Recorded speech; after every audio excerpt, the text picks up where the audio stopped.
हे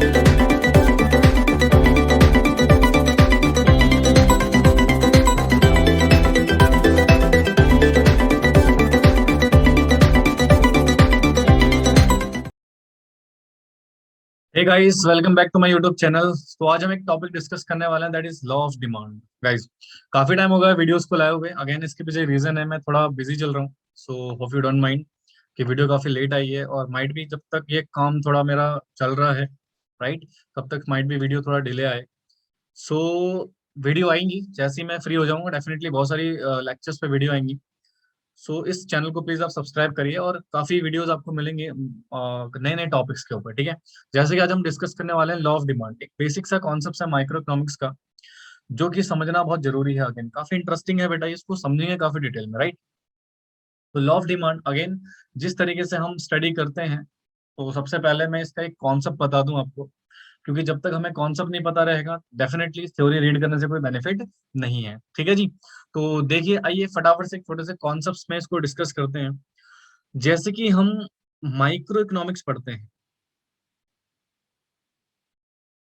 तो micro economics में ऐसी बहुत सारी चीजें हैं जो अगेन लॉ के माध्यम से पढ़ाई जाएंगी आपको। एंड आपने देखा भी होगा कि काफी चीजें इसमें डिस्कस कराई जाती है। तो मैं एक छोटा सा पॉइंट आपको बताना चाहूंगा कि माइक्रो इकोनॉमिक्स जो एक ऐसी इकोनॉमी है ना, जो काम करती है अजम्पशन पे। यानी कि यहाँ पे जितने भी आप लॉ, प्रिंसिपल, रूल्स डिस्कस करेंगे, these all are based on some assumption. बिना अजम्पशन के कोई भी प्रिंसिपल इफेक्टिवली प्रैक्टिकली अप्लाई नहीं हो सकता, right. This economy basically based on assumption. वैसे ही एक कॉन्सेप्ट जो हम आज डिस्कस करने वाले हैं, that is law of demand.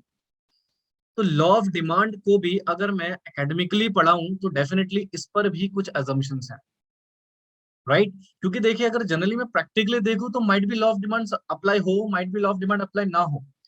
Practically apply हो भी सकता है और नहीं भी हो सकता। बट अगर मैं इसको एकेडमिक पर्पज से पढ़ रहा हूँ, माइक्रो इकोनॉमिक्स में मैं पढ़ा रहा हूँ किसी 11th क्लास के स्टूडेंट्स को, या बीकॉम वाले बच्चे को, या किसी को भी, सीएस वाले स्टूडेंट्स को, सीए वाले स्टूडेंट को, तो वहां पर डेफिनेटली हम थोड़ा एकेडमिकली चलेंगे। और एकेडमिकली चीजों को पढ़ने के लिए हमें थोड़ा बहुत अजम्पशन का सहारा लेना पड़ता है, ठीक है। लॉ ऑफ डिमांड की जो बेसिक अजम्पशन है वो ये कहता है भाई साहब कि डिमांड को इफेक्ट करने वाले बहुत सारे फैक्टर्स होते हैं, ठीक है। यानी कि हमारी जो डिमांड है उसको इफेक्ट्स करने वाले, यानी कि प्रभावित करने वाले, इन्फ्लुएंस करने वाले, ठीक है। हमारी जो डिमांड है, हिंदी में इसको मांग बोलते हैं।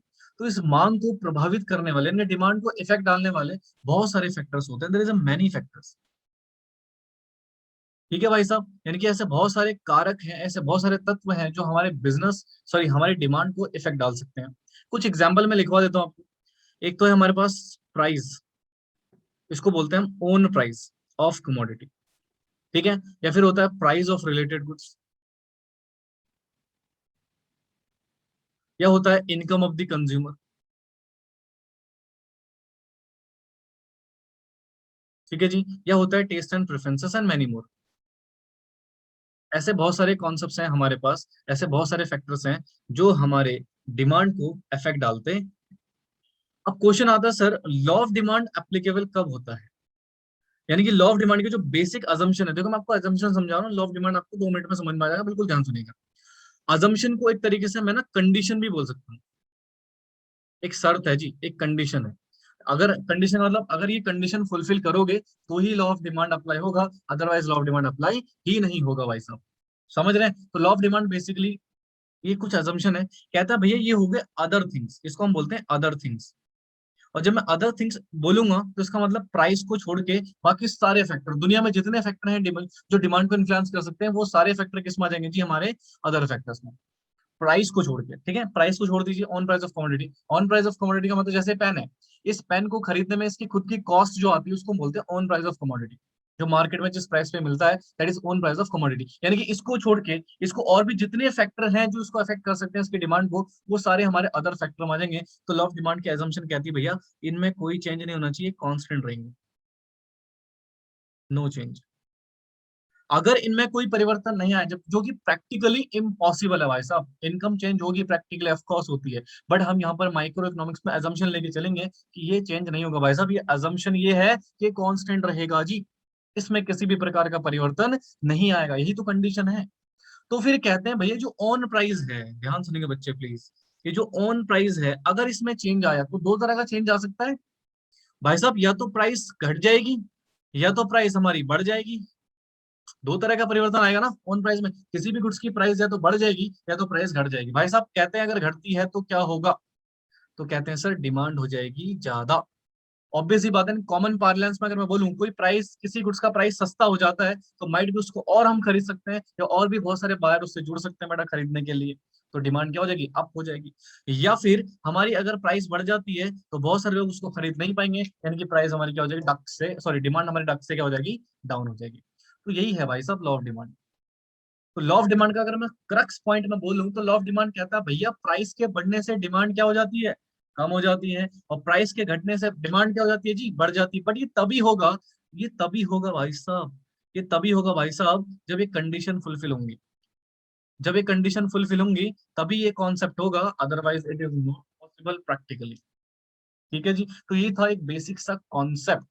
क्या था जी, बेसिक सा कॉन्सेप्ट। अब आपको थ्योरी देखिए कितने मजेदार तरीके से समझ में आएगी। अगर आपको समझ नहीं आया प्लीज इसको रिवाइड, दैट इज दोबारा से रिपीट करके सुन लीजिएगा, बिना कॉन्सेप्ट्स के आगे मत बढ़िएगा, ठीक है जी। आगे आइए, इसकी डेफिनेशन में देखो, कहता है law of demand is a fundamental principle. Law क्या है बेटा हमारे पास, एक फंडामेंटल प्रिंसिपल है which state that there is an inverse relationship between what, price and quantity demand. भाई साहब ये और ये क्या कह रहा है देखो, कीपिंग अदर थिंग्स यानी कि अदर फैक्टर क्या होने चाहिए, कांस्टेंट होने चाहिए। इनवर्स रिलेशनशिप कैसे सर, प्राइस बढ़ा डिमांड कम हो गया, प्राइस कम हुआ डिमांड बढ़ गया, क्या ये एक दूसरे की अपोजिट डायरेक्शन में काम कर रहे हैं, इसको बोलते हैं जी इनवर्स रिलेशनशिप। तो डिमांड, जो लॉ ऑफ डिमांड है वो बेसिकली क्या कहता है, प्राइस और क्वांटिटी डिमांड के बीच में कौन सा रिलेशन रहेगा भाई साहब, नेगेटिव रिलेशन यानी कि इनवर्स रिलेशनशिप रहेगा, और अदर थिंग्स हमारी क्या रहेंगी, कांस्टेंट। अगर अदर थिंग कांस्टेंट नहीं रहेगी, एक एग्जांपल बताऊं तो ध्यान सुने प्लीज। मान लो प्राइस बढ़ी, प्राइस बढ़ गई, सर मान लीजिए प्राइस 100 रुपए से 150 रुपए हो गया, बट साथ के साथ ना मार्केट में इनकम भी मेरी बढ़ गई। मेरी इनकम पहले 20,000 थी, 40,000 हो गई। क्या मुझे कोई फर्क पड़ेगा प्राइस के बढ़ने से, नो, मैं और खरीदूंगा, डिमांड बढ़ाऊंगा। तो इसलिए कहा जाता है भैया अदर फैक्टर क्या होने चाहिए, कांस्टेंट, तभी लॉ ऑफ डिमांड अप्लाई होगा, otherwise law of demand apply नहीं हो सकता, that is not possible at all. समझ गए जी। तो ये बेसिक डेफिनेशन है लॉ ऑफ डिमांड की। इसके बारे में कुछ और बेसिक बातें जानते हैं। इन अदर वर्ड्स देखो वही बात कह रहा है बिल्कुल सेम जो मैंने आपको कॉन्सेप्ट में पढ़ाई। क्या कह रहा है, conditional on all else being equal, इसका मतलब होता है बाकी सारी चीजें क्या रहेंगी जी हमारी, कांस्टेंट, कोई परिवर्तन नहीं होगा बाकी चीजों में। अगर ऐसा होता है, as price of a good, good मतलब वस्तु इंक्रीज होती है तो क्वांटिटी डिमांड डिक्रीज हो जाती है, राइट। और इसका उल्टा अगर मैं बोलूं तो प्राइस ऑफ गुड्स अगर डिक्रीज होगी, क्वांटिटी डिमांड हमारी इंक्रीज हो जाएगी। वही बात बार बार रिपीट हो रही है, एंड आई होप सो कि आपको समझ में आ गया होगा लॉ ऑफ डिमांड का कॉन्सेप्ट। कुछ और इसके बारे में एक बार देख लेते हैं फटाफट। अच्छा सुनिएगा, ये जितने भी स्लाइड्स आपकी जा रही है प्लीज नोट जरूर कर लीजिएगा ताकि आपको चीजें समझ में आ जाए। देखो भाई साहब, ये जो बेसिक बात करते हैं लॉ ऑफ डिमांड की, डिमांड कर्व की बात करता है, तो डिमांड कर्व बनता है जी डाउनवर्ड। कहते हैं the law of demand represent by graphic called demand curve. अगर लॉ ऑफ डिमांड को मैं ग्राफ की तरह प्रेजेंट कर रहा हूँ तो उसको हम डिमांड कर्व के नाम से जानेंगे। कहते हैं विद क्वांटिटी डिमांड हम एक्स एक्सिस में प्रेजेंट करते हैं और प्राइस को हम वाई एक्सिस में प्रेजेंट करते हैं। देखिए इसके पीछे एक लॉजिक है, वो किसी दूसरी वीडियो में डिस्कस करेंगे कि इसके पीछे क्या लॉजिक है, कि वाई एक्सिस में प्राइस क्यों आता है और एक्स एक्सिस में क्वांटिटी डिमांड को क्यों प्रेजेंट किया जाता है। तो इस हिसाब से डिमांड कर्व हमारा बन जाता है जी डाउनवर्ड स्लोपिंग डिमांड कर्व। और इसमें बेटा वही बात बोल रहा है जो मैंने आपको अभी थोड़ी देर पहले काफी डिटेल में समझाई, तो प्लीज इसको रीड जरूर कर लीजिएगा, ठीक है ना। इसको मैं आपको ऑलरेडी समझा चुका हूँ, तो आपके बेटरमेंट के लिए इसको रीड कर लेना। हाँ ये लास्ट वाला पॉइंट है जो मैं आपको समझाता हूँ, दिस इज एक्सेप्शन। ये एक्सेप्शन की बात करता है, एक्सेप्शन का मतलब होता है उल्टा। लॉ ऑफ डिमांड क्या कहता है, प्राइस बढ़ेगा तो डिमांड क्या होगा जी, कम हो जाएगा, तो एक्सेप्शन क्या बोलेगा जी, बढ़ जाएगा। एक्सेप्शन बोलता है प्राइस के कम होने से डिमांड क्या हो जाएगा जी, बढ़ेगा। लॉ एक्सेप्शन उल्टा बोलेगा। तो ये दो गुड के केस में होता है, गिफन गुड्स एंड इसको बोलते हैं वेबनेल गुड्स, यानी कि ये होता है एक तरह से हमारे पास लग्जरी गुड्स, ठीक है। और अगेन एक्सेप्शन मैं यहाँ पर कवर नहीं कर सकता, काफी लेंथी टॉपिक हो जाएगा ये।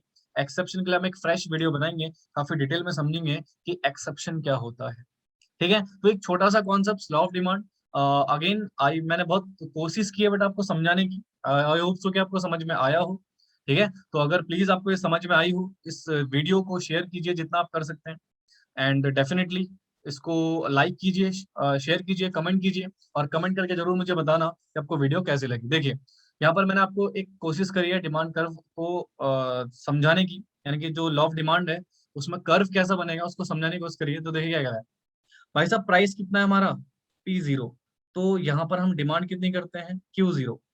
हमारी प्राइस फॉल कर गई, P1 आ गई, तो हमारी क्वांटिटी डिमांड क्या हो गया जी, बढ़ गया। ठीक है भाई साहब, तो इन दोनों पॉइंट्स को अगर मैं जोड़ दूंगा तो ये हमारा जो कर्व आ रहा है इसको बोलते हैं डाउनवर्ड स्लोपिंग डिमांड कर्व। क्या बोलते हैं जी, डाउनवर्ड स्लोपिंग डिमांड कर्व। ठीक है, तो एक बेसिक सा कॉन्सेप्ट, आई होप सो कि आपको समझ आ गया हो। अगर आपको प्लीज कोई भी डाउट हो इस पर्टिकुलर पॉइंट को लेके, आप कमेंट सेक्शन में पूछ सकते हैं कि आपको कौन सा पार्ट समझ में नहीं आया। अगर समझ आया तो प्लीज इस वीडियो को जरूर शेयर कीजिएगा। बाकी मिलते हैं नेक्स्ट एक नई वीडियो के साथ, तब तक के लिए बाय बाय, टेक केयर, जय हिंद।